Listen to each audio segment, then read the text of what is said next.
আল্লাহ রাব্বুল আলামিন তার গ্রন্থ যেমন দামি, আল্লাহ তাআলার কোরআন যেমন দামি, আল্লাহ তাআলা তেমন দামি মাসে দামি নবীর উপরে আল্লাহ তাআলা নাজিল করেছেন। আর কেমন নবীর উপর নাজিল করেছে? আল্লাহ তাআলা এমন নবীর উপরে নাজিল করেছেন যে নবীটা শুধুমাত্র দুনিয়ার মানুষের নবী তাই না, সারা কুলজা কায়নাতের মধ্যে যত পশু পাখি, যত জীব জন্তু, যত সৃষ্টি আছে সমস্ত সৃষ্টির নবী করে আল্লাহ তাআলা দুনিয়ার ভিতরে আমার নবীকে প্রেরণ করেছে। আমার আল্লাহ রাব্বুল আলামিন আমার নবীকে শুধুমাত্র দুনিয়ার মানুষের নবী করে পাঠায় নাই। আল্লাহ তাআলা আমার নবীকে বলা হয়েছে সমস্ত ইমামুল আম্বিয়া বলা হয়, সমস্ত নবীদের ইমাম, ইমামুল আম্বিয়া, সমস্ত নবীদের ইমাম হিসেবে আল্লাহ তাআলা নিযুক্ত করেছেন। এরপরে আল্লাহ রাসূলকে ইমামুল মুরসালিন বলা হয়, খাতামুন নাবিয়িন বলা হয়। কারণ কি? আমার নবী সর্বশেষ নবী, এরপরে কোন নবী আসবে না। আল্লাহ তাআলা একটা নবীকে আসমানে উঠায় নিছে, ঈসা আলাইহিস সালাম। আল্লাহ তাআলা রাসূলের উম্মত করে আবার দুনিয়ার ভিতরে প্রেরণ করবেন। সুবহানাল্লাহ। শুধুমাত্র একটা নবীকে আল্লাহ তাআলা কি করবেন? আল্লাহ রাসূলের উম্মত করে বানাবেন। সে কিন্তু নবী হয়ে আসবে না। তাহলে আমাদের নবী সর্বশেষ নবী। তাহলে কোরআন, আল্লাহ তাআলার কাছে কোরআন যেমন দামি, আল্লাহ তাআলা যেমন দামি, কোরআন তেমন দামি। আবার এই কোরআন দামি বিদায় আল্লাহ তাআলা এই কোরআনকে এমন একটা মাসে নাজিল করেছেন যেই মাসটা সমগ্র মানুষের উপরে আল্লাহ তাআলা দামি বানায় দিয়েছেন। শুধুমাত্র দুনিয়ার মানুষের উপরে আল্লাহ তাআলা রমজান মাস দামি বানায় দেয়। আল্লাহ তাআলা শুধুমাত্র রমজান মাসকে মানুষের জন্য দামি বানায় নাই, বরং আল্লাহ তাআলা এই রমজান মাসকে আল্লাহ তাআলা তিন ভাগে বিভক্ত করেছেন। রহমত, এক নাম্বার কি? রহমত, এরপরে মাগফিরাত, তারপরে নাজাত। তিনটা স্তরে বিভক্ত করে আল্লাহ তাআলা এই রমজান মাস আমাদের মাঝে দিয়েছেন। দুনিয়ার মানুষের জন্য শুধু নয়, আল্লাহ তাআলার যে সকল বান্দা এই দুনিয়ার জগতে চলাফেরা করে দুই চোখ বন্ধ হয়ে আল্লাহ তাআলার ডাকে সাড়া দিয়ে কবরের জগতে গেছে, ওই সকল মানুষের জন্য রমজান মাস হলো রহমত। আল্লাহ তাআলা রমজান মাস কবরের জগতে যারা আছে তাদের জন্য আল্লাহ তাআলা কি করে দিয়েছেন? দামি বানায় দিয়েছেন। আল্লাহ তাআলা রাসূল বলেন, রমজান মাস যখন আসে, এমন দামি মাস আসার আরেকটা কারণ, এই এমন দামি মাস যখন আসে, আসার আগে আগে আল্লাহ তাআলা শয়তানের পায়ে বেড়ি পরায়া দেয়, শয়তানের পায়ে শিকল পরায়া দেয়, যেন আমার বান্দাদেরকে কোনো শয়তান যেন তাকে ইবাদত থেকে দূরে সরায় না রাখতে পারে, তাকে যেন শয়তান যেন রমজান মাসে ইবাদত থেকে দূরে সরায়া শয়তানের ধোঁকায় ফেলতে না পারে। এই কারণে শয়তানের পায়ে বেড়ি পরায়া দেয়, রমজানের পরে আবার বেড়ি ছাড়ায়া দেয়। এই কারণে রমজানের ভিতরে যত দুষ্ট মানুষ হোক না কেন, একটু হলেও দ্বীনের বুঝ, আল্লাহর বুঝ, কোরআনের বুঝ আসে কিনা আসে বলেন? আল্লাহ রাব্বুল আলামিন রমজান মাসকে দামি বানায় দিয়েছে। শাবান মাসের আজকে শাবান মাস চলতেছে, শেষের দিকে রমজান আসতেছে। এই কারণে এই গুরুত্বপূর্ণ আলোচনাটা আপনাদের সম্মুখে নিয়েছি। আল্লাহ তাআলা এই দুনিয়ার মানুষের জন্য রমজান মাসকে দামি বানাইছে। শুধু তাই না, আল্লাহ তাআলা রাসূল বলেন, আল্লাহ তাআলা রাসূল বলেন, বান্দার জন্য রমজান মাসকে রহমত বানাইছি। শুধু তাই না, কবরবাসী যারা আছে এরা আরো আগ থেকে দোয়া করতে থাকে, আল্লাহ গো রমজান মাস কখন আসবে, কখন আসবে? কারণ কি? কারণ হলো আল্লাহ তাআলার এই রমজান মাস যখন আসবে, এই রমজান মাস আসার সাথে সাথে সমস্ত কবরবাসীর কবরে আযাবকে মাফ করে দেওয়া হয়। সুবহানাল্লাহ। আল্লাহ তাআলা কবরে আযাব মাফ করে দেন। এই কারণে আল্লাহ তাআলার কাছে যেমন এই রমজান মাস দামি, তেমনি আল্লাহ তাআলার রাসূলের কাছে এই রমজান মাসটা দামি, সমগ্র জগৎবাসীর জন্য দামি। তাহলে কি বুঝাইলাম?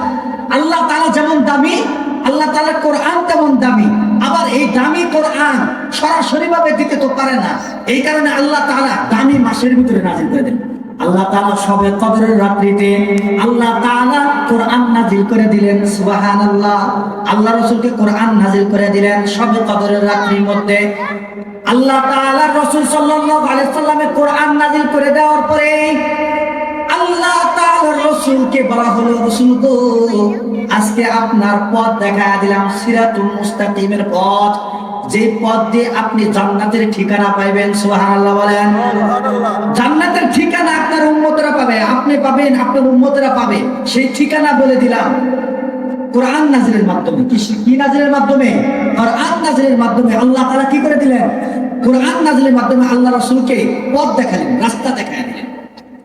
আল্লাহ তাআলা বলেন, যালিকাল কিতাবু লা রাইবা ফীহি।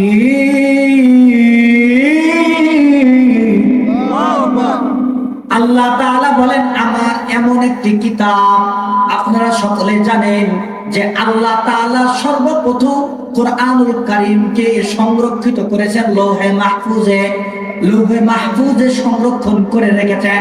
এরপরে ধারাবাহিকভাবে আল্লাহ রাসূল সাল্লাল্লাহু আলাইহি সাল্লামের উপরে আয়াত ভিত্তিক, সূরা ভিত্তিক নাযিল করা হয়েছে। লৌহে মাহফুজে কোরআনুল কারীম নাযিল করে রেখে দিয়ে ধারাবাহিকভাবে রাসূলের উপরে পাঠিয়ে দিয়েছেন এমন দামি কিতাব।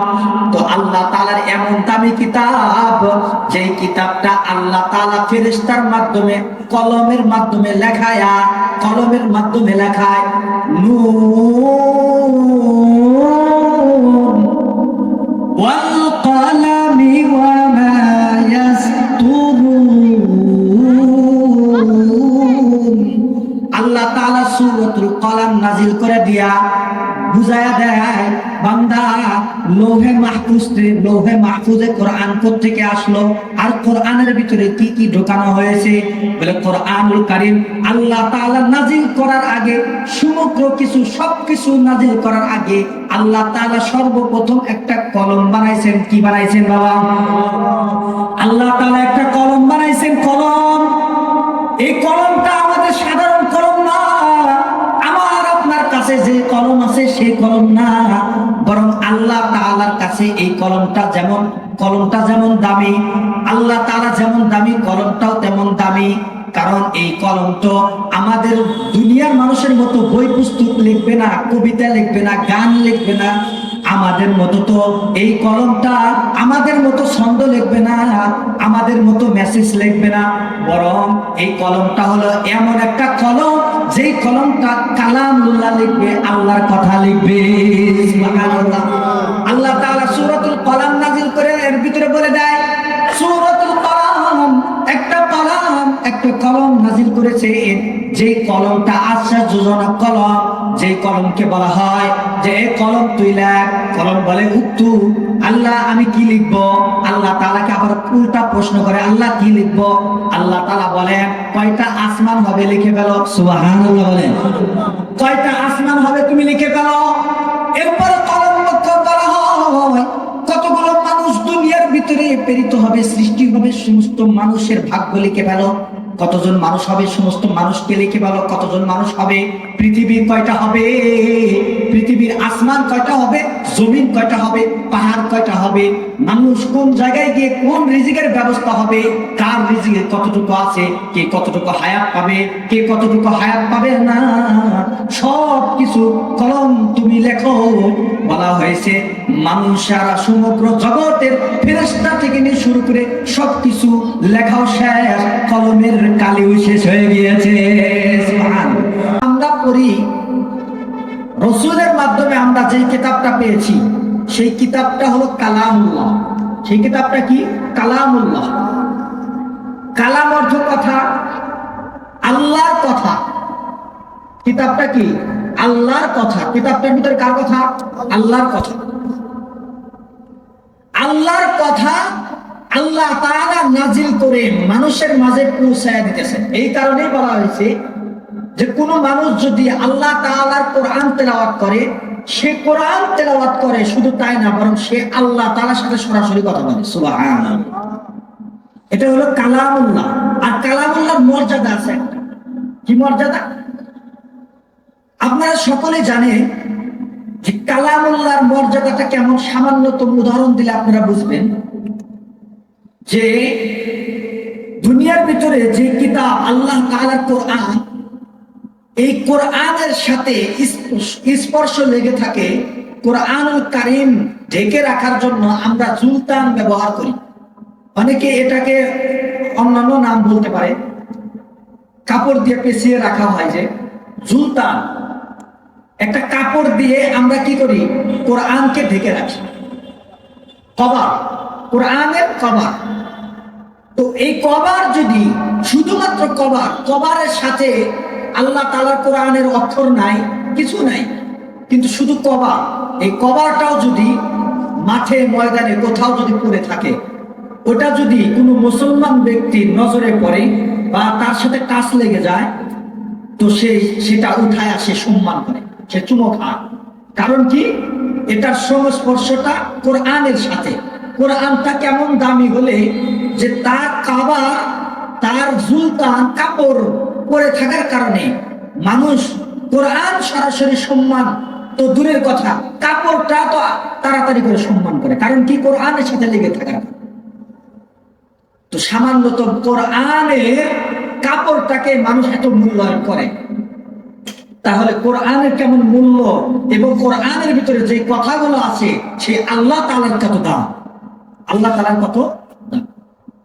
তো আল্লাহ তাআলার দাম যেমন, তার কিতাবও তেমন। এই কিতাবটা এমন কিতাব, বলা হয়েছে যে একটা আয়াত নিয়ে যদি কোনো বান্দা গবেষণা করে, সারা জিন্দেগি পার হয়ে যাবে, তারপর একটা আয়াতের তরজমা করে শেষ করতে পারবে। সুবহানাল্লাহ। আল্লাহ তাআলা বলেন, আলিফ লাম মিম যালিকাল কিতাবু লা রাইবা ফীহি হুদাল লিল মুত্তাকিন। আল্লাহ রাব্বুল আলামিন এই দুনিয়ার ভিতরে আল্লাহ তাআলা রাসূলের মাধ্যমে কোরআন নাযিল করে দিয়েছেন। কোরআন যেমন দামি, আল্লাহ তাআলা এই কোরআনটা এমন একটা দিনে নাযিল করলেন, সেটা হলো শবে কদরের রাত্র, রমজান মাসে। বলে রমজান মাসের ভিতরে নাযিল করলো কেন? আল্লাহ তাআলার কাছে 4টি মাস সবচাইতে দামি। কয়টি মাস বলেন? আল্লাহ তাআলার কাছে সবচাইতে 4টি মাস দামি। আল্লাহ তাআলার কাছে দামি বিদায় আল্লাহ তাআলার রাসূলের কাছেও দামি। 1 নাম্বার হলো রজব, 2 নাম্বার শাবান, 3 নাম্বার হলো রমজান, 4 নাম্বার হলো জিলহজ। আল্লাহ তাআলার কাছে 4টি মাস দামি, আল্লাহ রাসূলের কাছেও 4টি মাস দামি। আল্লাহ রাসূল সাল্লাল্লাহু আলাইহি সাল্লাম বলেন, রমজান মাস আল্লাহ তাআলার কাছে দামি। এমন দামি হওয়ার বিশেষ কিছু কারণ আছে। তার ভিতরে 1 নাম্বার কারণ হলো আল্লাহ তাআলা কোরআনুল কারীম রমজান মাসে আল্লাহ তাআলা নাযিল করেছেন। সুবহানাল্লাহ বলেন। আল্লাহ তাআলা কোরআনুল কারীম রমজান মাসে আল্লাহ তাআলা নাযিল করেছেন। তাহলে রমজান মাস এমনিতেই তো একটা দামি মাস, তারপরে কি আল্লাহ তাআলা এই দামি মাসের মধ্যে কোরআন নাযিল করেছেন। আবার এই সাধারণ রাত্রির মধ্যে আল্লাহ তাআলা কোরআন নাযিল করে নাই, সাধারণ দিনের মধ্যে আল্লাহ তাআলা কোরআন নাযিল করেন। আল্লাহ রাব্বুল আলামিন তার গ্রন্থ যেমন দামি, আল্লাহ তাআলার কোরআন যেমন দামি, আল্লাহ তাআলা তেমন দামি মাসে দামি নবীর উপরে আল্লাহ তাআলা নাযিল করেছেন। আর কেমন নবীর উপর নাযিল করেছে? আল্লাহ তাআলা এমন নবীর উপরে নাযিল করেছেন যে নবীটা শুধুমাত্র দুনিয়ার মানুষের নবী তাই না, সারা কুলজা কায়নাতের মধ্যে যত পশু পাখি, যত জীব জন্তু, যত সৃষ্টি আছে, সমস্ত সৃষ্টির নবী করে আল্লাহ তাআলা দুনিয়ার ভিতরে আমার নবীকে প্রেরণ করেছে। আমার আল্লাহ রাব্বুল আলামিন আমার নবীকে শুধুমাত্র দুনিয়ার মানুষের নবী করে পাঠায় নাই। আল্লাহ তাআলা আমার নবীকে বলা হয়েছে সমস্ত ইমামুল আম্বিয়া বলা হয়, সমস্ত নবীদের ইমাম, ইমামুল আম্বিয়া, সমস্ত নবীদের ইমাম হিসেবে আল্লাহ তাআলা নিযুক্ত করেছেন।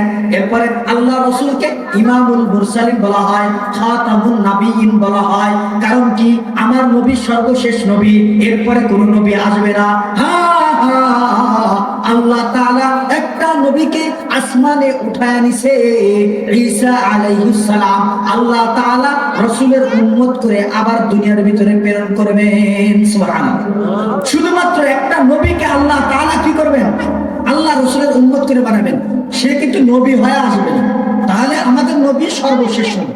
তাই কোরআন, আল্লাহ তাআলার কাছে কোরআন যেমন দামি, আল্লাহ তাআলা যেমন দামি, কোরআন তেমন দামি। আবার এই কোরআন দামি বিদায় আল্লাহ তাআলা এই কোরআনকে এমন একটা মাসে নাজিল করেছেন যেই মাসটা সমগ্র মানুষের উপরে আল্লাহ তাআলা দামি বানিয়ে দিয়েছেন। শুধুমাত্র দুনিয়ার মানুষের উপরে আল্লাহ তাআলা রমজান মাস দামি বানায় নাই। আল্লাহ তাআলা শুধুমাত্র রমজান মাসকে মানুষের জন্য দামি বানায় নাই, বরং আল্লাহ তাআলা এই রমজান মাসকে আল্লাহ তাআলা তিন ভাগে বিভক্ত করেছেন। রহমত, এক নাম্বার কি রহমত, এরপরে মাগফিরাত, তারপরে নাজাত। তিনটা স্তরে বিভক্ত করে আল্লাহ তাআলা এই রমজান মাস আমাদের মাঝে দিয়েছেন। দুনিয়ার মানুষের জন্য শুধু নয়, আল্লাহ তাআলার যে সকল বান্দা এই দুনিয়ার জগতে চলাফেরা করে দুই চোখ বন্ধ হয়ে আল্লাহ তাআলার ডাকে সাড়া দিয়ে কবরের জগতে গেছে, ওই সকল মানুষের জন্য রমজান মাস হলো রহমত। আল্লাহ তাআলা রমজান মাস কবরের জগতে যারা আছে তাদের জন্য আল্লাহ তাআলা কি করে দিয়েছেন? দামি বানাইছেন। আল্লাহ তাআলা রাসূল বলেন, রমজান মাস যখন আসে, এমন দামি মাস আসার আরেকটা কারণ, এই এমন দামি মাস যখন আসে, আসার আগে আগে আল্লাহ তাআলা শয়তানের পায়ে বেড়ি পরায় দেয়, শয়তানের পায়ে শিকল পরায় দেয়, যেন আমার বান্দাদেরকে কোনো শয়তান যেন তাকে ইবাদত থেকে দূরে সরায় না রাখতে পারে, তাকে যেন শয়তান যেন রমজান মাসে ইবাদত থেকে দূরে সরায়া শয়তানের ধোঁকায় ফেলতে না পারে। এই কারণে শয়তানের পায়ে বেড়ি পরায় দেয়, রমজানের পরে আবার বেড়ি ছাড়ায় দেয়। এই কারণে রমজানের ভিতরে যত দুষ্ট মানুষ হোক না কেন, একটু হলেও দ্বীনের বুঝ, আল্লাহর বুঝ, কোরআনের বুঝ আসে কিনা আসে বলেন? আল্লাহ রাব্বুল আলামিন রমজান মাসকে দামি বানায় দিয়েছে। শাবান মাসের আজকে শাবান মাস চলতেছে, শেষের দিকে রমজান আসতেছে। এই কারণে এই গুরুত্বপূর্ণ আলোচনাটা আপনাদের সম্মুখে নিয়েছি। আল্লাহ তাআলা এই দুনিয়ার মানুষের জন্য রমজান মাসকে দামি বানাইছে। শুধু তাই না, আল্লাহ তাআলা রাসূল বলেন, আল্লাহ তাআলা রাসূল বলেন, বান্দার জন্য রমজান মাসকে রহমত বানাইছি। শুধু তাই না, কবরবাসী যারা আছে এরা আরো আগ থেকে দোয়া করতে থাকে, আল্লাহ গো রমজান মাস কখন আসবে, কখন আসবে। কারণ কি? কারণ হলো আল্লাহ তাআলার এই রমজান মাস যখন আসবে, এই রমজান মাস আসার সাথে সাথে সমস্ত কবরবাসীর কবরে আযাবকে মাফ করে দেওয়া হয়। সুবহানাল্লাহ। আল্লাহ তাআলা কবরে আযাব মাফ করে দেন। এই কারণে আল্লাহ তাআলার কাছে যেমন এই রমজান মাস দামি, তেমনি আল্লাহ তাআলার রাসূলের কাছে এই রমজান মাসটা দামি, সমগ্র জগৎবাসীর জন্য দামি। তাহলে কি বুঝাইলাম? আল্লাহ তাআলা যেমন দামি, আল্লাহ তাআলার কোরআন তেমন দামি। আবার এই দামি কোরআন সরাসরি ভাবে দিতে তো পারে না, এই কারণে আল্লাহ তাআলা দামি মাসের ভিতরে নাজিল করে দেন। আল্লাহ তাআলা শবে কদরের রাত্রিতে আল্লাহ তাআলা কোরআন নাজিল করে দিলেন। সুবহানাল্লাহ। আল্লাহ রাসূলকে কোরআন নাজিল করে দিলেন শবে কদরের রাত্রির মধ্যে। আল্লাহ তাআলা রাসূল সাল্লাল্লাহু আলাইহি সাল্লামের কোরআন নাজিল করে দেওয়ার পরে আল্লাহ তাআলার রাসূলকে বলা হলো, রাসূল গো আজকে আপনার পথ দেখায়া দিলাম, সিরাতুল মুস্তাকিমের পথ, যে পথ দিয়ে আপনি জান্নাতের ঠিকানা পাইবেন। সুবহানাল্লাহ বলেন। জান্নাতের ঠিকানা আপনার উম্মতরা পাবে, আপনি পাবেন, আপনার উম্মতরা পাবে। সেই ঠিকানা বলে দিলাম কোরআন নাজিলের মাধ্যমে। কি নাজিলের মাধ্যমে? কোরআন নাজিলের মাধ্যমে। আল্লাহ তাআলা কি করে দিলেন? কোরআন নাজিলের মাধ্যমে আল্লাহ রাসূলকে পথ দেখালেন, রাস্তা দেখালেন। আল্লাহ তাআলা বলেন, যালিকাল কিতাবু লা রাইবা ফীহি। আল্লাহ তাআলা বলেন, আমার এমন একটি কিতাব। আপনারা সকলে জানেন যে আল্লাহ তাআলা সর্বপ্রথম কোরআনুল কারীমকে সংরক্ষিত করেছেন লৌহে মাহফুজে। লৌহে মাহফুজে সংরক্ষণ করে রেখেছেন। এরপরে ধারাবাহিকভাবে আল্লাহ রাসূল সাল্লাল্লাহু আলাইহি সাল্লামের উপরে আয়াত ভিত্তিক সূরা ভিত্তিক নাজিল করা হয়েছে। লৌহে মাহফুজে কোরআনুল কারীম নাজিল করে রেখে দিয়ে ধারাবাহিকভাবে রাসূলের উপরে পাঠিয়ে দিয়েছেন এমন দামি কিতাব। তো আল্লাহ তাআলার এমন দামি কিতাব, যেই কিতাবটা আল্লাহ তাআলা ফেরেশতার মাধ্যমে কলমের মাধ্যমে লেখায় নূন ওয়াল কলামি ওয়া মা ইয়াসতুরুন। আল্লাহ তাআলা সূরাতুল কলাম নাজিল করে দিয়া বুঝায়া দেয়, বান্দা লৌহে মাহফুজে কোরআন কোত্থেকে আসলো, আর কোরআনের ভিতরে কি কি ঢোকানো হয়েছে। বলে কোরআনুল কারীম আল্লাহ তাআলা নাজিল করার আগে সমগ্র কিছু সবকিছু নাজিল করার আগে আল্লাহ তাআলা সর্বপ্রথম একটা কলম বানাইছেন। কি বানাইছেন বাবা? আল্লাহ তাআলা একটা কলম বানাইছেন, কলম। এই কলমটা আমাদের সাধারণ কলম না, আমার আপনার কাছে যে কলম আছে সেই কলম না, বরং আল্লাহ তাআলার কাছে এই কলমটা যেমন দামি, আল্লাহ তাআলা যেমন দামি কলমটাও তেমন দামি। কারণ এই কলম তো আমাদের দুনিয়ার মানুষের মতো বই পুস্তক লিখবে না, কবিতা লিখবে না, গান লিখবে না। আমাদের মতো তো এই কলমটা আমাদের মতো ছন্দ লিখবে না, আমাদের মতো মেসেজ লিখবে না, বরং এই কলমটা হলো এমন একটা কলম যেই কলমটা কালামুল্লাহ লিখবে, আল্লাহর কথা লিখবে। সুবহানাল্লাহ। আল্লাহ তাআলা সূরাতুল কলাম নাজিল করে এর ভিতরে বলে দেয়, সূরাতুল কলাম একটা কলম নাজিল করেছে, যে কলমটা আশ্চর্যজনক কলম, যে কলমকে বলা হয় যে কলম তুই লেখ। কলম বলে উত্তু, আল্লাহ আমি কি লিখবো? আল্লাহ তাআলাকে আবার উল্টা প্রশ্ন করে, আল্লাহ কি লিখবো? আল্লাহ তাআলা বলেন কয়টা আসমান হবে লিখে ফেলো। সুবহানাল্লাহ বলেন, কয়টা আসমান হবে তুমি লিখে ফেলো। এরপর কলম বলা হয় কতগুলো মানুষ দুনিয়ার ভিতরে প্রেরিত হবে, সৃষ্টি হবে, সমস্ত মানুষের ভাগ্য লিখে ফেলো। কতজন মানুষ হবে সমস্ত মানুষকে লিখে ফেলো। কতজন মানুষ হবে, পৃথিবীর কয়টা হবে, পৃথিবীর আসমান কয়টা হবে, জমিন কয়টা হবে, পাহাড় কয়টা হবে, মানুষ কোন জায়গায় গিয়ে কোন রিজিকের ব্যবস্থা হবে, কার রিজিকে কতটুকু আছে, কে কতটুকু হায়াত পাবে, কে কতটুকু হায়াত পাবে না, সব কিছু কলম তুমি লেখো। বলা হয়েছে মানুষেরা সমগ্র জগতের ফেরেশতা থেকে নিয়ে শুরু করে সবকিছু লেখাও শেষ, কলমের কালিও শেষ হয়ে গিয়েছে। তো এই কোরআনুল কারীম এমন একটা গ্রন্থ, যে গ্রন্থ আল্লাহ তাআলা কলমের মাধ্যমে লেখাইছেন। এই কলমটা লিখছে, কোরআনের ভিতরে আমাদের সব কথা তুলে ধরা আছে। তো এমন একটা দামি কিতাব, যেই দামি কিতাবটা আল্লাহ তাআলা চ্যালেঞ্জ দিয়ে বলেন, আল্লাহ তাআলা ঘোষণা দিয়ে বলেন, যালিকাল কিতাবু লা রাইবা ফিহি। সুবহানাল্লাহ বলেন, আমার এমন একটা কিতাব, আমি আল্লাহ তাআলা এমন একটা কিতাব আল্লাহ রাসূলের উপরে নাজিল করেছি, যেটা হলো কালামুল্লাহ। এটা দুনিয়ার কোনো মানুষের কিতাব না, এটা নাবিউল্লাহ না, নাবিয়াল কিতাব না, এটা কালামুল্লাহ, আল্লাহ তাআলার কিতাব। আমরা নাবিয়াল কিতাব যেটা বলি সেটা হলো রাসূলের হাদিসের কিতাবগুলা, কিন্তু কালামুল্লাহ হলো আল্লাহ তাআলার কিতাব। কার কিতাব ভাই? আল্লাহ তাআলার কিতাব। আল্লাহ তাআলার কিতাব কালামুল্লাহ, আল্লাহ তাআলার কথা লিপিবদ্ধ করা হয়েছে। আল্লাহ তাআলা চ্যালেঞ্জ দা বলেন, যালিকাল কিতাবু লা রাইবা ফিহি হুদাল লিল মুত্তাকিন।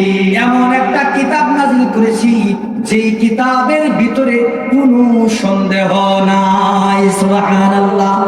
আমরা যতগুলো কবির কিতাব দেখি, যতগুলো কবির বই আমরা দেখতে পাই, যত লেখকের বই আমরা দেখতে পাই, সমস্ত লেখকে বইয়ের শেষ পাতায় লেখে, আমার গ্রন্থের ভিতরে যদি কোনো ভুল ত্রুটি থাকে আল্লাহ রাস্তে আপনারা ক্ষমা করে দিবেন এবং শুধরাইয়া দিবেন। বলে কি বলে না বলেন? লেখা থাকে না? থাকে। কিন্তু আল্লাহ তাআলার এমন একটা কিতাব, যেই কিতাবের শুরুতেই আল্লাহ তাআলা বলে দিতেছেন, এই কিতাবটা এমন কিতাব যার ভিতরে কোনো সন্দেহ নাই। সুবহানাল্লাহ বলেন। আল্লাহ তাআলা যেমন দামি তার কিতাবটাও তেমন আশ্চর্যজনক। আল্লাহ তাআলা যেমন দামি, আল্লাহ তাআলা এক, আল্লাহু লা ইলাহা ইল্লা হুয়াল হাইয়ুল কাইয়্যুম।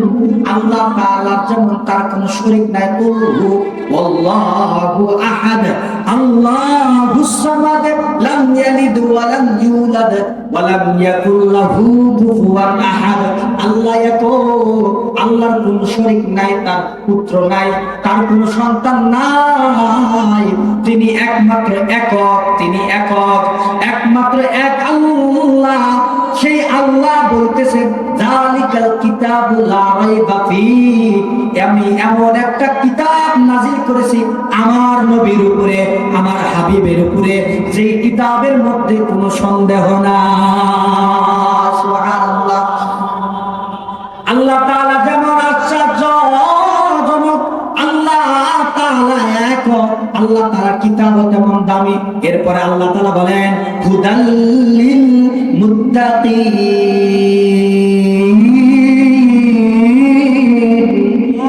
আল্লাহ তাআলা এই কিতাবকে সমগ্র জগৎবাসীর জন্য হেদায়েত স্বরূপ প্রেরণ করেছেন। সুবহানাল্লাহ বলেন। আল্লাহ তাআলা সমগ্র পৃথিবীবাসীর জন্য আল্লাহ তাআলা এই কালামুল্লাহকে হেদায়েতের জন্য নাযিল করেছেন। এই সেই কিতাব যাতে কোনো সন্দেহ না, এবং মুত্তাকিদের জন্য হুদাল্লিল মুত্তাকিন, মুত্তাকিনদের জন্য এটা হলো হেদায়েত, এটা হলো হেদায়েতের কিতাব। মুত্তাকিন কারা?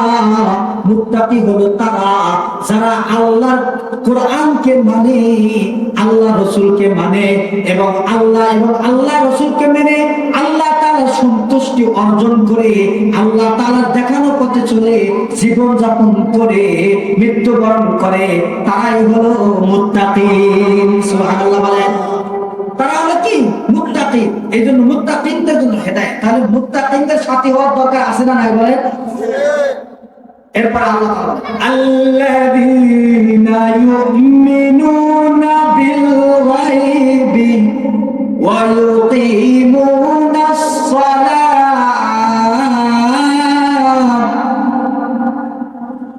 ওয়া ইউকিমুনাস সালাতা ওয়া মিম্মা রাযাকনাহুম ইউনফিকুন।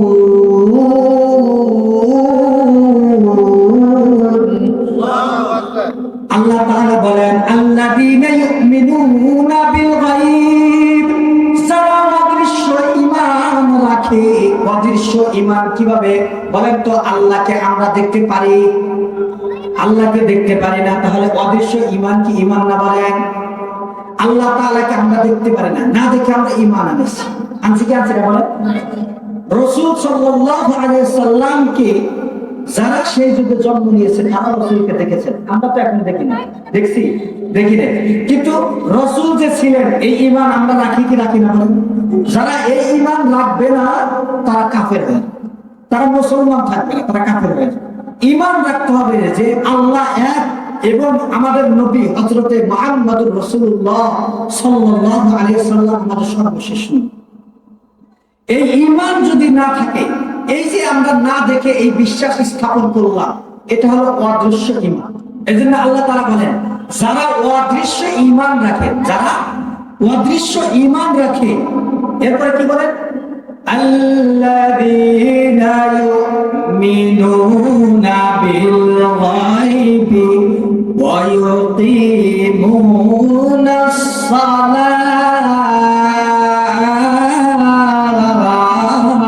আল্লাহু আকবার। যারা অদৃশ্য ঈমান রাখে, আল্লাহকে না দেখে বিশ্বাস করে যে আল্লাহ এক, নবীকে না দেখে বিশ্বাস করে যে হ্যাঁ সর্বশেষ নবী মুহাম্মদ, এই যে অদৃশ্য ঈমান রাখলো, ঈমান রাখে শেষ করে নাই। যারা আল্লাহ তাআলা সালাত কায়েম করে, নামাজ আদায় করে, তাদেরকে যে জীবন উপকরণকে দেওয়া হয়েছে, এরপরে আল্লাহ তাআলা বলেন ওয়া ইউকিমুনাস সালাতা ওয়া মিম্মা রাযাকনাহুম ইউনফিকুন। চলে, আল্লাহ তাআলার ইবাদত সালাত আদায় করে এবং তার জন্য যে বাজেট করে রিজিক দেওয়া হয়েছে, এই বলেন তো আমার আপনার জন্য আল্লাহ তাআলা রিজিক বাজেট করছে করেন নাই বলেন? আল্লাহ তাআলা রিজিক বাজেট করে দিয়েছে আমার আপনার জন্য।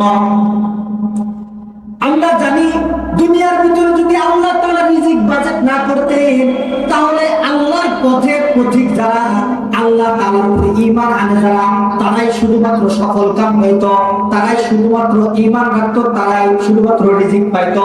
কিন্তু কাফের মুশরিকরা যারা আছে তারা কি এই রিজিক পাইতো বলেন? পাইতো না। কারণ কি পাইতো না? কারণ হলো যে তারা তো আল্লাহর উপরে ঈমান আনে না। তার মানে কি সমগ্র জগৎবাসীর জন্য আল্লাহ তাআলা রিজিক বাজেট করে দিয়েছে। দিয়েছে কি দিয়েছে না বলেন? কারণ হলো আপনি যে টিউবওয়েলের পানি খাইতেছেন এই টিউবওয়েলের পানি কাফের মুশরিকও খাইতেছে, আপনি যে গাছের ফল খাইতেছেন সেই গাছের ফল কাফের মুশরিকও খাইতেছে। তার মানে কি আল্লাহ তাআলা সমগ্র জগতের জন্য আল্লাহ তাআলা রিজিক বাজেট করে দিয়েছে। এই জন্য বলা হয়েছে তোমার জন্য যে রিজিক দেওয়া হয়েছে সেই রিজিকের জন্য, সেই রিজিক থেকে যারা ব্যয় করে, আল্লাহ তাআলার ইবাদত করে, নামাজ আদায় করে অর্থাৎ সালাত কায়েম করে এবং আল্লাহ তাআলা যে রিজিক দিছে অর্থাৎ টাকা পয়সা ধন সম্পদ যা কিছু দিছে তা থেকে ব্যয় করে। কি করে? তা থেকে ব্যয় করে। এরপর কি বলেন? والذين يؤمنون بما أنزل إليك وما أنزل من قبلك وبالآخرة هم يوقنون।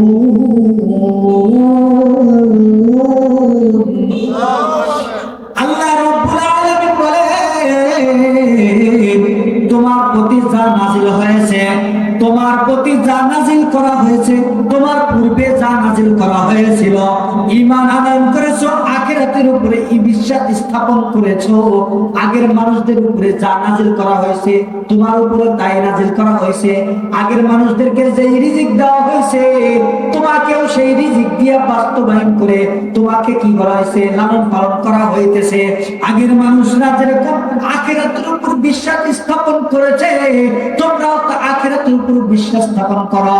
যদি এই কয়েকটি কাজ তুমি করতে পারো তাহলে তুমি মুত্তাকিন, আর মুত্তাকিনদের জন্যই এই কিতাবটা হলো হেদায়েত। সুবহানাল্লাহ বলেন।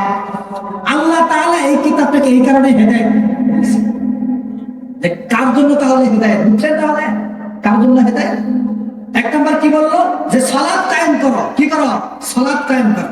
এরপর তোমার জন্য বন্টনকৃত যে রিজিক তোমাকে দেওয়া হয়েছে সেই রিজিকের বাইরে তুমি চাইলেও পাবা না। তোমার জন্য বাজেটকৃত যা তুমি তার চাইতে বেশি চাইলে তুমি পাবা না। সেই রিজিক থেকে তুমি কি করবা? ব্যয় করবা। এরপরে কি করবা? আখিরাতের উপরে তুমি বিশ্বাস স্থাপন করো। তুমি জেনে রাখো তোমার পূর্বে যারা ছিল তাদের জন্য যা বাজেট করা ছিল তোমার জন্য তাই বাজেট করা হয়েছে। সুতরাং এই কয়েকটি বিষয়ের উপরে যদি তুমি আমল করে চলতে পারো তাহলে তুমি মুত্তাকিনদের কাতারে থাকবে। আর মুত্তাকিনদের কাতারে যারা থাকবে আল্লাহ তাআলা তার জন্য হেদায়েত রেখেছেন। আর যে ব্যক্তি হেদায়েত প্রাপ্ত হয়েছে আল্লাহ তাআলা তাকে জান্নাত দান করবেন। সুবহানাল্লাহ। এইজন্য আল্লাহ তাআলা সূরা ফাতিহার মধ্যে বলেন আলহামদুলিল্লাহি রাব্বিল আলামিন আর রহমানির রহিম মালিকি ইয়াউমিদ্দিন ইয়্যাকা না'বুদু ওয়া ইয়্যাকা নাস্তাঈন। আল্লাহু আকবার বলেন। আল্লাহ তাআলাকে বান্দা নামাজের মধ্যে বলে দেয়, যখন বান্দা নামাজে দাঁড়ায়, বান্দা নামাজে দাঁড়ানোর পরে বলে ইয়্যাকা না'বুদু ওয়া ইয়্যাকা নাস্তাঈন। ওগো রব, ওগো মালিক, আমি দুনিয়ার কোন মানুষের কাছে আমার রিজিক চাই না, দুনিয়ার কোন মানুষের কাছে আমি সাহায্য চাই না। ও মালিক, আমার স্ত্রী অসুস্থ, আমার মা অসুস্থ, লাখ লাখ টাকা আমার ঋণ, আমার মতো পেরেশানি আর কেউ নাই। আমি দুনিয়ার কোন মানুষের কাছে আমার অভাব অনটনের কথা বলি নাই। আল্লাহ, আমি নামাজের মধ্যে তোমার কাছে বলতেছি ইয়াকা না'বুদু ওয়া ইয়াকা নাস্তাঈন। আল্লাহ, তোমার ইবাদত করি, তোমার কাছে সাহায্য চাই। যদি কোনো বান্দা এরকম ঈমান এবং আস্থা নিয়ে, বিশ্বাস নিয়ে সূরা ফাতিহার মধ্যে এই আস্থা বিশ্বাস নিয়ে যদি নামাজ আদায় করে, আল্লাহ তাআলা তার সমস্ত পেরেশানি বালা মুসিবত দূর করে দিবে। এই জন্য বান্দা নামাজের মধ্যে বলে ইয়াকা না'বুদু ওয়া ইয়াকা নাস্তাঈন। আমি দুনিয়ার কোন মানুষের কাছে চাই নাই, দুনিয়ার কোন মানুষের কাছে চাই নাই, আল্লাহ তোমার কাছে চাইছি। এই জন্য তোমার ইবাদত করতেছি, তোমার কাছে সাহায্য চাই, আর কারো কাছে না, আর কারো কাছে সাহায্য চাই না। কারণ কি? তুমি আল্লাহ আমাকে সাহায্য করবে তুমি কারো সহযোগিতা ছাড়া। তুমি আল্লাহ আমাকে সহযোগিতা করবে কি? কারো সহযোগিতা ছাড়া। কিন্তু মানুষ আমাকে সাহায্য করবে অপরের সহযোগিতা নিয়ে, অপরের সহযোগিতা নিয়ে। মানুষের কাছে একজনের ধারে যাওয়ার কারণে সে আমাকে ফিরাই আর একজনের ধারে পৌঁছাইতে পারে, কিন্তু তুমি মালিক এমন একটা জায়গা, আস্থার জায়গা তোমার, যেখানে সর্বশেষ জায়গা, তারপরে আর যাওয়ার কোনো জায়গা নেই, তারপরে আর যাওয়ার কোনো জায়গা নেই, চাওয়ার কোনো জায়গা নেই। তুমি এমন মালিক যার কাছে চাইলেই দাও, আবার না চাইলেও ব্যবস্থা করে দাও। সুবহানাল্লাহ। আচ্ছা বলেন তো, এই যে যারা এখানে 5 ওয়াক্ত নামাজ পড়ে আর গুলো তো নামাজ পড়ে না, তাহলে আপনাদের জন্য যে রিজিকের ব্যবস্থা করা হইতেছে তাদের জন্য সেই রিজিকের ব্যবস্থা না? তারাও কিন্তু ওই রিজিকই খাইতেছে খাইতে না। বলেন, তার মানে কি? চাইলেই পাইতেছে, না চাইলেও পাইতেছে। কিন্তু আল্লাহ তাআলা বলতেছে এর ভিতরে একটা পার্থক্য আছে। বলে কি? বলে তার চাওয়া হলো দুনিয়ার জন্য, তার চাওয়াটা হলো শুধুমাত্র দুনিয়ার জন্য।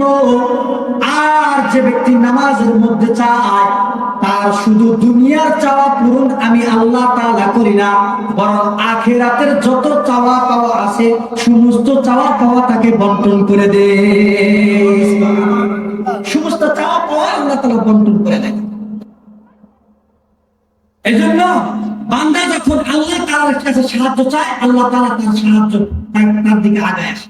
বান্দা সাহায্যের জন্য 1 পা আগায়, আল্লাহ তাআলা তার জন্য 2 পা আগায়। বান্দার সাহায্যের জন্য 10 পা আগায়, দৌড়ায় হাঁটতে থাকে, আল্লাহ তাআলা তার দিকে দৌড়াতে থাকে।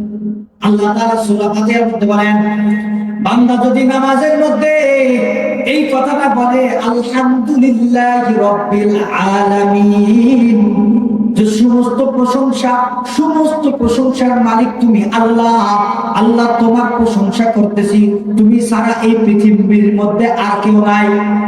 বান্দা যখন সমগ্র জগতের মানুষদেরকে অসম্মান নয়, বরং সমগ্র জগতের মানুষদেরকে বান্দারা তার কাছ থেকে না চায়া আল্লাহ তাআলার প্রশংসা করে নামাজের মধ্যে, আল্লাহ তাআলার ইবাদতের মধ্যে, সাথে সাথে আল্লাহ তাআলা তার প্রশ্নের উত্তর দিয়ে দেয়। আল্লাহ তাআলার বান্দা বলে আলহামদুলিল্লাহি রাব্বিল আলামিন। আয় আল্লাহ, সমস্ত প্রশংসার মালিক তুমি আল্লাহ। আল্লাহ, তোমাকে যদি এককভাবে আমি চিন্তা ভাবনা করি, তোমার চাইতে প্রশংসনীয় আর কেউ নাই। সৃষ্টির জগতে যদি আমি তাকাই, মানুষ বিমান বানাইছে, রকেট বানাইছে, মানুষ জাহাজ বানাইছে, কিন্তু এই জাহাজের দিকে যতই তাকাই তখন আমি বিস্মিত হয়ে যাই, আশ্চর্যজনক হয়ে যায়।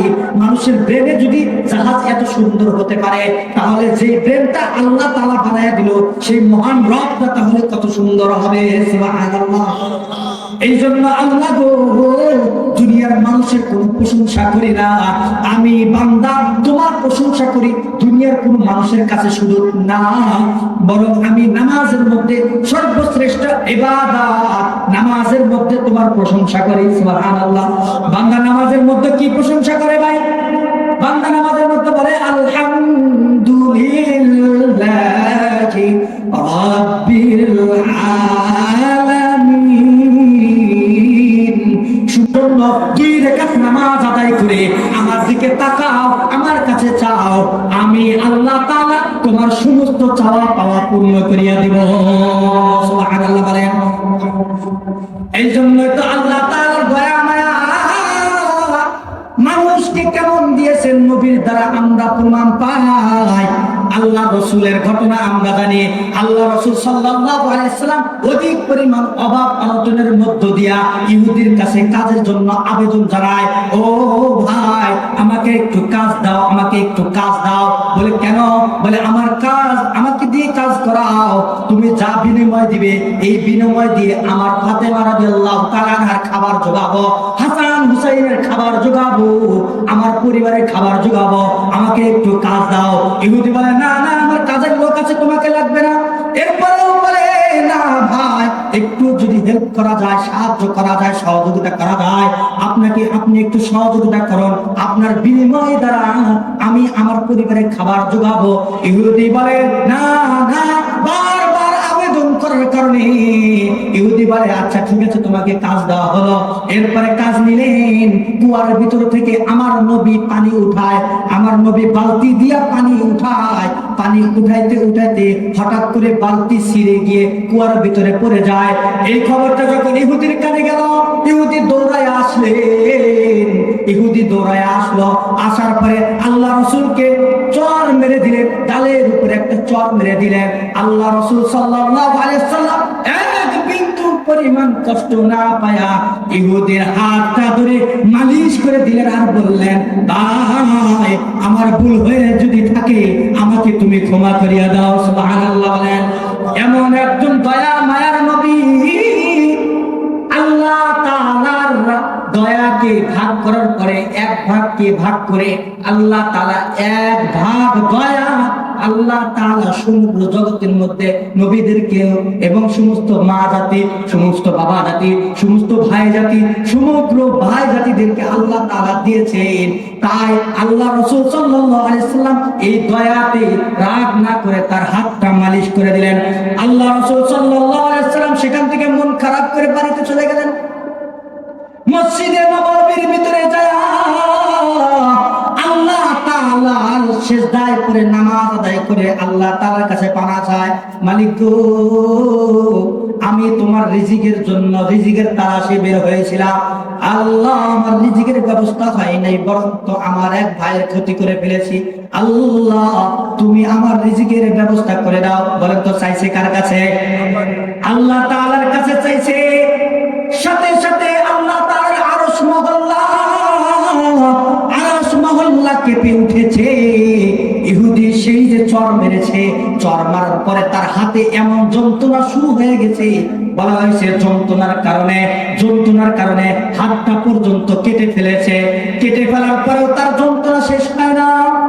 তিনি চিন্তা ভাবনা শুরু করে দিলেন, কাকে চর মারলাম, আমার হয়তোবা আমার বোঝার আর বাকি নাই, আমি যাকে চর মেরেছি আমার হয়তোবা তাকে চর মারার কারণে, তাকে আঘাত করার কারণে আমার হয়তোবা এতটা কষ্ট হইতেছে, যার কারণে আমার এত কষ্ট হইতেছে, তার কাছে যদি যাই তাহলে আমি আশ্রয় স্থল পাবো, তার কাছে সহযোগিতা পাবো, হয়তোবা তার কাছে গেলে আমার হাতটা ভালো হয়ে যাবে, আমার যন্ত্রণা ভালো হয়ে যাবে। এই বলিয়া ইহুদি সেখান থেকে দৌড়ায় রাসূলের দরবারে গেলেন। আল্লাহ রাসূল সাল্লাল্লাহু আলাইহি ওয়াসাল্লামের কাছে যায় হাত কাটা হাত নিয়ে পেশ করেছে, ইয়া রাসূলুল্লাহ ইয়া হাবিবাল্লাহ আমি আপনাকে চিনতে পারি নাই, আমি ইহুদি। ইয়া রাসূলুল্লাহ ইয়া হাবিবাল্লাহ আমার হাতটা আপনি ভালো করে দেন। আল্লাহ রাসূল সাল্লাল্লাহু আলাইহি ওয়াসাল্লাম তার হাতখানা হাতের সাথে লাগায়া, তার থুতু মুবারক লাগানোর দ্বারা আল্লাহ তাআলা ইহুদির হাতকে ভালো করে দিলেন। আল্লাহ রাসূল সাল্লাল্লাহু আলাইহি ওয়াসাল্লাম সাথে সাথে ইহুদির হাত যখন ভালো হয়ে গেল, আল্লাহ রাসূল সাল্লাল্লাহু আলাইহি ওয়াসাল্লামের হাতে হাত রেখে ইহুদি মুসলমান হয়ে কালেমা পড়ে মুসলমান হয়ে গেলেন। সুবহানাল্লাহ। বলা হয়েছে যে আল্লাহ রাসূল সাল্লাল্লাহু আলাইহি ওয়াসাল্লামকে সামান্য দয়া দেওয়া হয়েছে, এই দয়ার দ্বারা আঘাত করার পরেও সে উল্টা আল্লাহ তাআলার ওই বান্দাকে বলে, তুমি কষ্ট পাইছো কিনা? মেরে ভাই, আমার আল্লাহ তাআলা না হলে কি পরিমাণ দয়াশীল এবং মায়াশীল। আল্লাহ তাআলা অপর একটা আয়াতে বলেন, মালিকি ইয়াউমিদ্দিন। আল্লাহ তাআলা মালিক, তিনি হলেন মালিক। বলেন তো কি? দুনিয়ার কোন মালিক না রে ভাই। এই যে দুনিয়ার জগতের রাজা বাদশা যারা বলতেছেন এরা আসল মালিক না। এরা কি আসল মালিক? দুনিয়ার জগতের বাদশাহী এই দুনিয়া পর্যন্তই থাকবে, আখিরাতে তার কোনো বাদশাহী থাকবে না। আল্লাহ তাআলা বলেন ওয়ামতাজুল ইয়াউমা আইয়ুহাল মুজরিমুন। আল্লাহু আকবার বলেন। আল্লাহ তাআলা বলেন আসো, দুনিয়ার ভিতরে না কোনো বাদশা ছিল, তুমি শেখ হাসিনা ছিলে, তুমি খালেদা জিয়া ছিলা, তুমি না দুনিয়ার ভিতরে কত বড় বাদশা ছিলা, আজকে আসো তোমার সাথে আমার বোঝাপড়া হবে, আমল নিয়ে আসো। বলে আমল তো নাই, সব তো গাদ্দারি করে শেষ করে ফেলছি, জনগণের মাল আত্মসৎ করে শেষ করে ফেলছি। মনে রাখেন, দুনিয়ার জগতে যদি এক ভাইয়ের মাল যদি আত্মসাৎ করে কোনো রাজা বাদশা, কোনো রাজনীতিবিদ, কোনো এমপি মন্ত্রী যদি মৃত্যুবরণ করে, আল্লাহ তাআলা তাকে এমন ভাবে জাহান্নামে দেবে, ধানের চিটা যেরকম ভাবে ঝাড়লে চিটাগুলো উড়িয়া উড়িয়া যায়, ঠিক তেমনি ভাবে ওই সকল রাজনীতিবিদরাও ওইভাবে জাহান্নামের ভিতরে দাখিল হবে। নাউজুবিল্লাহ বললেন না? এজন্য ভাই সাবধানতা অবলম্বন করেন। আস্তে করে বুঝছেন? হ্যাঁ ভাই, এজন্য মালিক ইয়াউমিদ্দিন, এই দুনিয়ার কোন মালিকের কথা বলে না, তিনি হলো কিয়ামত দিবসের মালিক। কোথার মালিক? কিয়ামত দিবসের মালিক। ব্যাখ্যানিকরাম যারা তারা বলেন কি জানেন, মালিক ইয়াউমিদ্দিনের অর্থ দুইটা, দুনিয়ারও মালিক আখিরাতের মালিক। দুনিয়ারও মালিক আখিরাতের মালিক। দুনিয়ার ভিতরে আপনার রিজিকের ব্যবস্থা করতেছেন কে? আল্লাহ। দুনিয়ার মানুষের কাছে চাইলে আপনি পাবেন না, আল্লাহর কাছে চাইলে পাবেন, আল্লাহ তাআলা ব্যবস্থা করেন। আচ্ছা বলেন তো, কত লম্বা হয়ে যায়, সময় তো শেষ হয়ে যেতেছে, মজার কথা একটা। আচ্ছা বলেন তো, আপনার ধানের বীজ বপন করেন কি করেন না? বলেন। ধানের বীজ বপন করেন, আমি আপনি ধানের বীজ বপন করেন। ধানের বীজ একটা, কয়টা? একটা। ধানের বীজ হলো একটা। এই ধানের বীজ আমি যখন বপন করি তখন আমি একটা ধান পাওয়ার কথা, তাই না? যখন ধান বড় হয়ে যায় তখন ধান একটা পাওয়ার কথা না? একটাই তো বলছি। কিন্তু আমার মালিক এমন মালিক, বান্দার উপরে এত দয়া করে, এত মায়া করে, আমার আল্লাহ তাআলা বান্দাদেরকে এত ভালোবাসে, এত ভালোবাসে। ওরে ভাই, আমরা তো বুঝি না আল্লাহ তাআলা আমার বান্দার উপরে এত দয়া করে, এত মায়া করে।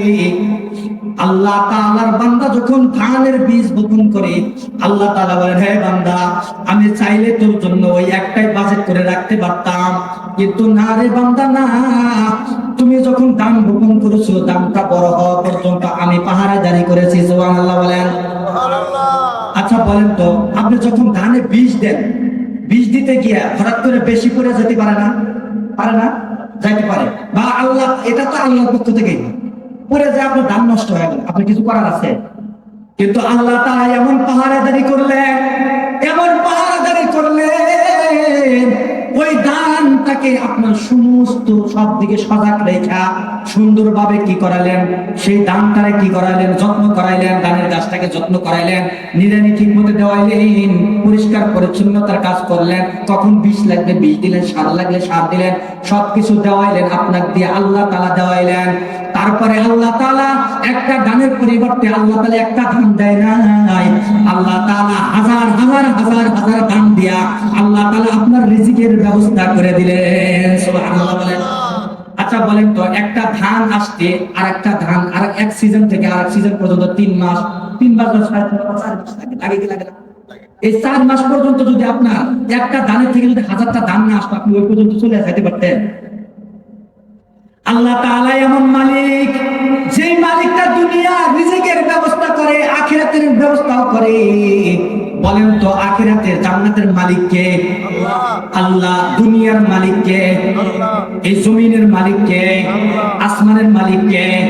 জমিনের মালিক, সবকিছুর মালিক আল্লাহ। আল্লাহ তাআলা মালিক ইয়াউমিদ্দিন। ব্যাখ্যাকাররা বলেন, এই কারণে বলা হয়েছে মালিক ইয়াউমিদ্দিনের অর্থ দুইটা, দুনিয়ার মালিক, আখিরাতের মালিক, সমগ্র জগতের মানুষের মালিক তিনি বলেন কে? আল্লাহ তাআলা। এরপরে বলেন ইয়াকা না। তাহলে শুরুতে আল্লাহ তাআলা প্রশংসা করলো, তারপরে কি করলো? আল্লাহ তাআলা দয়ার প্রতি প্রশংসা করলো, কারণ তার দয়া, তিনি দয়াশীল এবং মায়াশীল, এই কারণে কি করলো? তার প্রশংসা করলো। এরপর মালিক ইয়াউমিদ্দিন, মালিক হিসাবে যদি কাউকে মানতে চায় তাহলে কাকে মানলো? আল্লাহকে মানলো। এতগুলো কাজ করলো। এরপরে বান্দা কি বলে দেখেন, নামাজের মধ্যে, আমরা তো খালি নামাজই করি। বান্দা বলেন ইয়াকা না'বুদু ওয়া ইয়াকা নাস্তাঈন।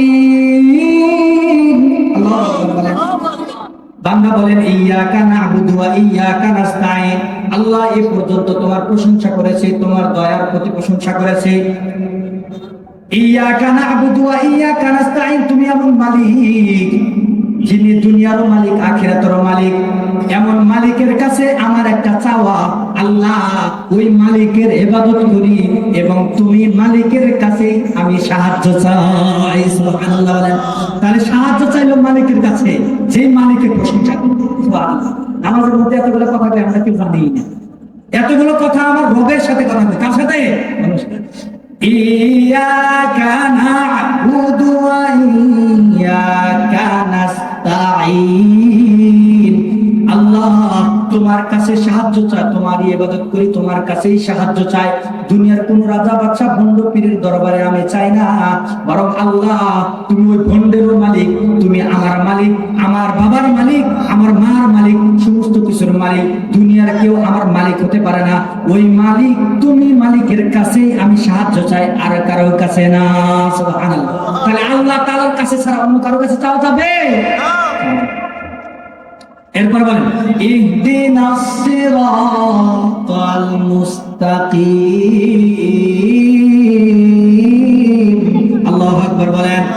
বান্দা বলেন ইহদিনাস সিরাতাল মুস্তাকিম। নামাজের মধ্যে কোথায় বলে? নামাজের মধ্যে বলে ইহদিনাস সিরাতাল মুস্তাকিম।